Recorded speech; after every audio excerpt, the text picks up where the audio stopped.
உள்ள age attend பண்ணிடுச்சு அப்படின்னா எள்ளெண்ணெய் கொடுப்பாங்க. ம். பார்த்திருக்கீங்களா? பார்த்தேன். அந்த எள்ளெண்ணெய் எதுக்கு குடிக்க கொடுக்குறாங்க அது உங்களுக்கு? குடுக்குறப்போ என்னன்னா வயிறு வலி கம்மியாகும்னு சொல்லி ஏமாத்தி குடுத்துருவாங்க. அப்படி கிடையாது. எள்ளெண்ணெய் சூடு.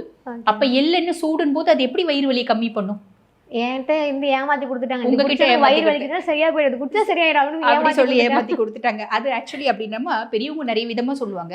ம். ஆனா உண்மை என்ன அப்படின்னா அது கிடையாதுமா. அப்போ வந்து பாருங்க உளுந்தம்பருப்பு வந்து அதை வந்து களி மாதிரி செஞ்சு கொடுப்பாங்க. வெல்லம் போட்டு களி கொடுப்பாங்க. ஆமாங்க. இல்ல உளுத்தம்பருப்பு மாவு நெய் போட்டு பிசைஞ்சு உருண்டைப்படுத்தி கொடுப்பாங்க.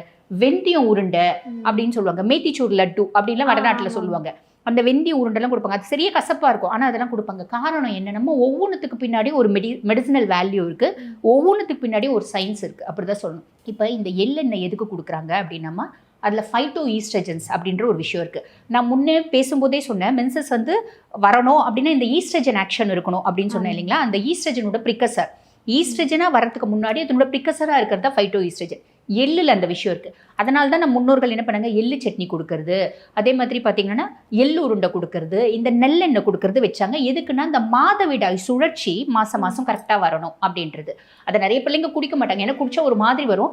பியாண்ட் தட் அது கொடுக்கறதுனோட தாத்பரியம் என்னன்னா இதுதான். அதே மாதிரி உளுந்து கொடுப்பாங்க. அந்த உளுந்து எதுக்கு கொடுப்பாங்க அப்படின்னா இடுப்பெலும்பு சத்து பண்றதுக்காக உளுந்து கொடுப்பாங்க. ஆமா. புரியுதுங்களா? அது இடுப்பெலும்பு மட்டும் சத்து பண்றது இல்லை. உடம்புல எத்தனை எலும்புகள் இருக்கோ அத்தனை எலும்புகளோட ஆரோக்கியத்திற்கும் உளுந்து வந்து ஒரு பிரதான ஒரு உணவா இருக்கு அப்படின்னு சொல்லி அதுல calcium, potassium, magnesium, phosphorus, selenium, zinc அது இல்லாமல் ஏகப்பட்ட மைக்ரோ நியூட்ரியன்ஸ் இதெல்லாம் இருக்க தான் செய்யுது. அதுவும் அந்த உளுந்தை தோலோட கொடுக்குறாங்க அப்படின்னு போதுமா ஆந்தோசைனின் அப்படின்ற ஒரு மூலக்கூறு இருக்கு. இப்போ ரிசர்ச் வந்து நிறைய கண்டுபிடிச்சிருக்காங்க. ஆந்தோசைனின் வந்து பார்த்தீங்கன்னா கேன்சர் மாதிரி பெரிய பெரிய நோய்களை வந்து பார்த்தீங்கன்னா